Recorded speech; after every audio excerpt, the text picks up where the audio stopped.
Hey, Jason here, and welcome to today's money mindset study session. And today we're going to talk about group economics. Let me just clean my beard up a little bit. Got the salt and pepper going, about to change it up tomorrow. And so today we're going to talk a little bit about group economics. I think this is very important. Remember, it was one of the scrolls and the greatest salesman in the world. And I think it's so important because group economics is happening around us every single day, and we're not aware of it. It was so funny because talking to a buddy of mine, we were talking about something that happened here with one of the marathons. And also, when I was just walking in the mall, I saw they're practicing group economics. And it really dawned on me. So that's why today I wanted to discuss this a little bit more because if everyone else around you is doing group economics, please ask yourself this question: why are you not doing it? And it's being done right in front of your face, and no one is actually telling you about it. They're feeding you a different narrative, but the real narrative is they're practicing group economics, and this is how you actually start changing your life, especially when it comes to money. So, like here in Zambia, like they just had the big APSA bank run, and someone told me that it was like 600 kwacha to enter into the marathon. Every marathon does this if you're doing it, even if it's walking for a foundation, anything like that. The last one I did, like in the United States, was a lupus walk. It was a 5K lupus walk. Hey, how everybody doing? As you coming in, say hi. Let me know where you're coming from. And I think at that time it was like 10 or 20 US dollars a person, and it was probably about maybe 2 to 300 people in there. But that was for a good cause, so people didn't mind spending the money. But what if you're still utilizing group economics, but it's not for your benefit?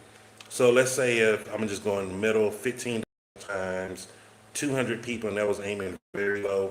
Just for that, if it was just $15 for 200 people, the Lupus Foundation that was doing that walk, they earned $3,000 in one day. Well, not even one full day because it wasn't a 24-hour walk. It was like a 3 hours at the max, and then you time out.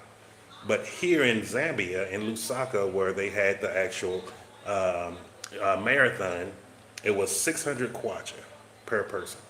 Let's say at the bare minimum they had about 100 people. They earned 60, well, let me rephrase it. They collected 60,000 kwacha in one day. Like, that is how much money can be accumulated in group economics. Hey, how you doing, dog? Hey, C. Gilly, still expecting your visit concerning the G. Oh, I'm going to be there, brother. I promise. I'm going to be there. This has been a very busy week. I'm going to be there. I promise. I have not forgot about you. And so think about that. If APSA Bank, a bank, just collected 60,000 kwacha in one day by utilizing group economics, by putting together a marathon, that 100 people, and that's aiming low. Most marathons get about 2 to 300 people, sometimes upward to 500 people. But aiming low at just 100 people, then that means they picked up $60,000. Now think about if you had the chance to get 240,000 kwacha or 60,000 kwacha. Let's go with the low end. 60,000 kwacha. Could you utilize that to open up a business? Could you utilize that to change your life? And the answer is yes, because I know I could do it. So if I could do it, you can do it too. And then let's go to the one that I just saw today with ShopRite. No, it wasn't ShopRite. I'm sorry. It was in Manda Hill Mall. ShopRite has the same thing also. But in Manda Hill Mall, you can win a Puego. I think that's whatever that. I think it's an Italian car. The Puego 2008. To enter, you just need to spend 2,000, at least 2,000 kwacha inside the mall, and you just put your receipt in there. At one, you spend 2,000 in one place. You put it in there, and it's an entrance to win. Now, on the outside, you're thinking you're getting a chance to win a car. You're not getting a chance to win a car. Like, this is how entities such as malls do this. When a mall do this type of thing, 60 grand I'll get land, and land's value See, that's exactly what I'm talking about. With 60,000, you can get some land, you can get probably a couple of cows, some pigs, some goats. You have so much ways to actually make that into long-term revenue. That is a lot of money. And that's just a bank doing that. If banks are doing this without telling you, why are you not doing this? Group economics is the way to actually win. And here's the other thing with the bank before I finish with the Mandy Hill Mall. When you open up a bank account, you're lending that money to the bank. You're lending. Hey Agnes, how you been doing? I haven't seen you in a minute. You're lending that money to the bank. They're just not giving you as much interest as they're going to be able to earn on it. So what the bank does, they use group economics. It's just called a checking account, a savings account, a savings account. I don't know if you all have 401k accounts here, but investment return accounts. All of that is group economics. Your government uses group economics. It's called buying a government bond. A trust or bond is a government utilizing group economics. They're just saying if you buy this, we will give you a certain amount of return. Hey, how you doing, Rachel? And so it's the same thing. This is just simple economics. But we're not being taught this on a personal level. Personally, if families started utilizing group economics instead of using one another, you would have generational wealth in your family within one generation. You could do whatever you want. You all could be buying cars instead of just using the one person, that strong family member, or oh, this person is the financially responsible one. If everyone got involved and said, you know what, let's all ease each other's burden and put together a certain amount of money, and we just save that money up, and then we open up family businesses. We get family cars, we buy family land, we start family farms. You would see a whole generation change overnight. Like, we have to start using the principles that's all around us instead of saying like, oh, I can't see why I can't be successful. We have to open our eyes, and group economics is the reason, is the way to do it. It's the tool. I mean, remember, the greatest salesman in the world said, you must learn how to multiply your value 100-fold. That is just saying you need to start practicing group economics if you want to get wealthy. And the banks, so if the banks are doing it, the banks do it through your banking accounts, the banks do it through when they're putting together these marathons. Do you think the bank care if you have fun running a marathon? Do you think the bank really care if you're in shape? They want that money. The bank wanted that 60,000 kwacha. That's probably part of a bonus for whoever the CEO is. Now let's go to Manda Hill. Manda Hill, the owners or whoever it is that operates the mall, the managing company, they purchased that Poigo. The car is already purchased, but you see the stipulation for you to win, you need to purchase at least 2,000 kwacha worth of things. You put your receipt in there. Now that doesn't sound like a lot, and you're probably like, well, if you can win with just 2,000 kwacha, Jason, they're not really making money back. They're making their money. So let me show you how they're making. Come on, calculator. Hold on one second. My calculator wants to mess up. This is how they're making their money. Hey, how you doing, Chook? Hey, how you doing, Kathy? Thank you for liking everyone. Thank you for coming in. And let me know, are you practicing group economics? Since you're now hearing group economics, is that starting to change the way you're thinking about how you utilize your finances? So with 2,000 kwacha, Manda Hill, any given week, it probably have at least 1,000 to 2,000 people that go through the mall in just foot traffic. Let's say of that 1,000, let's say 1,500, let's always go in the middle, 1,500, and if only 10% of people, so 150 people purchase 2,000 kwacha or more so they can enter into this raffle, this giveaway. So 150 people times 2,000 kwacha, that is 300,000 kwacha. 300,000 kwacha if just 150 people purchase 2,000 kwacha worth of stuff. Do you don't think that the mall is getting their money back, but by the owners actually paying their rent, their shop fees? They're getting their money. You're not winning a car. You're all of us who are purchasing or entering into that raffle, We're utilizing group economics. It's just not on our benefit. We're doing it in a form of gambling. That is all that is. But truth be told, at 2,000 kwacha, and because of the way that they extended out for a few months, uh, most likely, let's aim still low, and usually it's about 6 months to 8 months or up to a year that they keep these raffles going. And the reason is very specific, and it was because they want a target number. Usually, the target number is probably about 500 to 1,000 people. So let's aim in the middle. Let's say if 750 people actually qualify for it and purchase 2,000 kwacha worth of things from a store. That mall has now produced 1.5 million kwacha in revenue, doing nothing but purchasing a car and saying, "Hey, you have an opportunity to win this car. It's free." Nothing is free in this world. You're just paying for it through a group. All the people who are competing for that car are paying for it together, where only one person can win. But instead, you can utilize group economics to where more majority of the people are coming together and everyone can actually win. That is the benefit of group economics. If the stores are doing it, if ShopRite is doing it, ShopRite is giving away a car right now. Like I said, Manda Hill's giving away a car right now. The banks use it. I'm pretty sure Stanbic Bank and F&B have some events coming up also. All of them are just utilizing group economics. We have to start doing the same thing on an individual basis and coming together. That is how little bits of money adds up very fast, especially if you use the compounding effect and you just wait 5 months or 6 months and let it compound. So let's say, and this is something very simple, the city of Lusaka, well, Zambia as a whole, the population is well over 16 million people.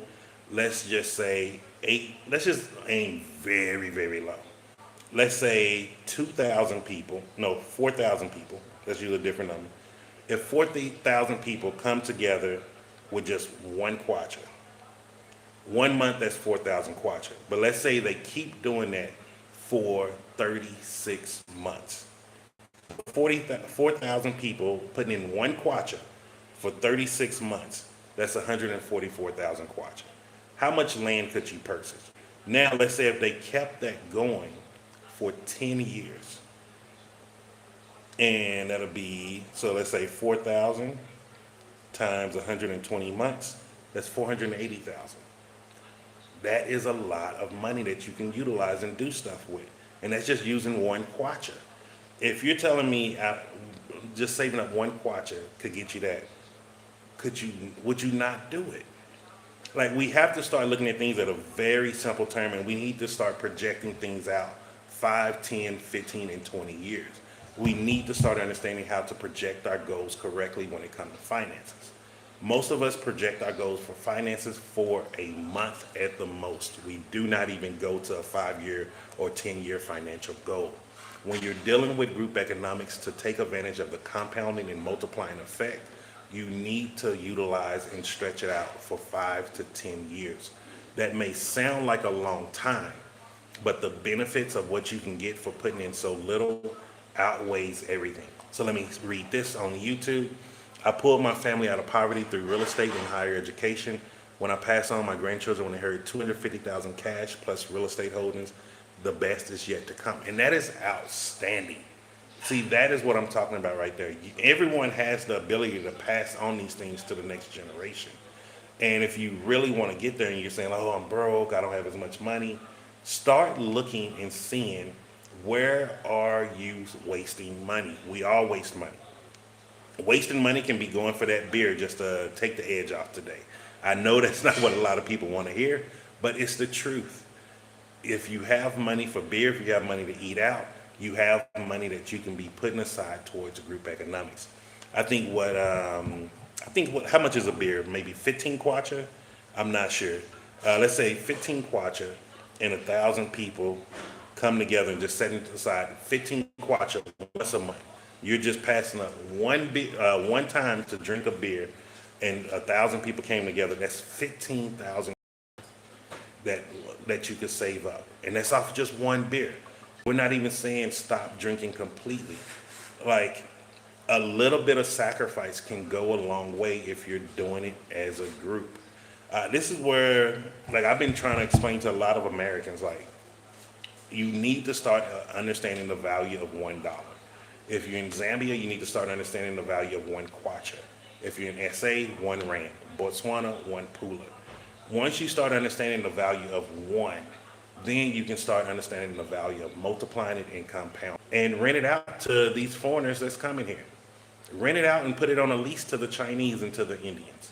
Like you could be leasing that to them to where they're now paying you every month instead of you going and working for them, or you're paying to use your own land because they built something.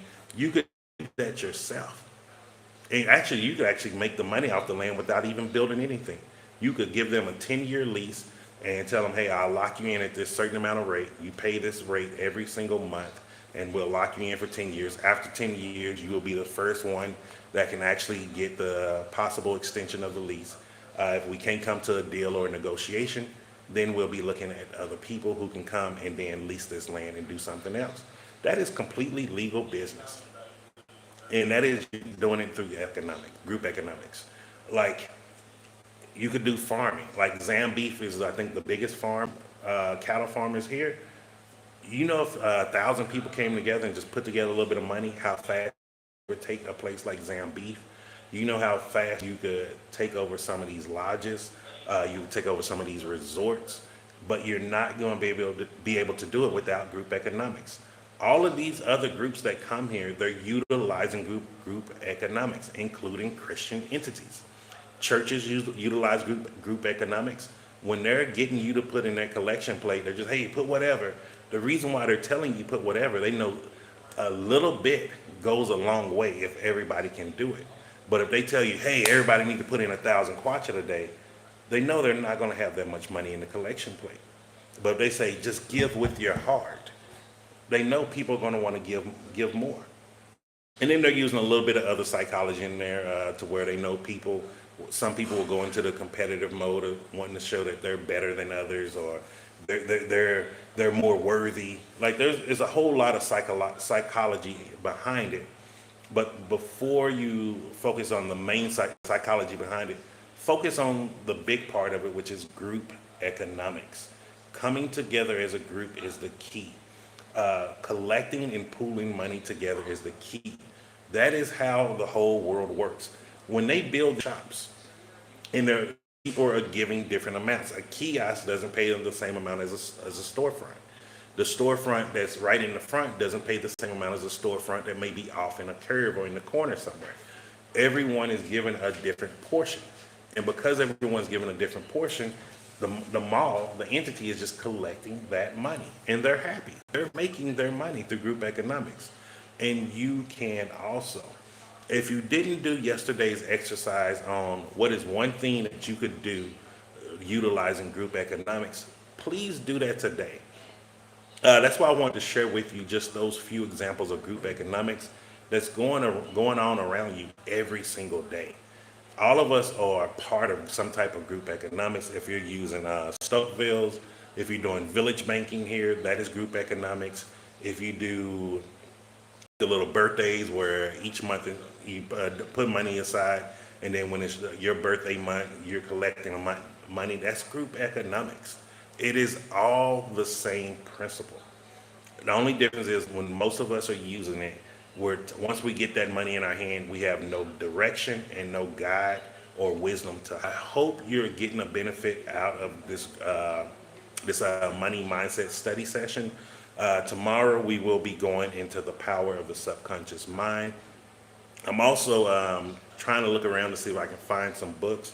One of the books I'm looking for is Psycho-Cybernetics, because I want to start reading some of that to you, because there's a lot of very valuable information in there around your identity, your self-image.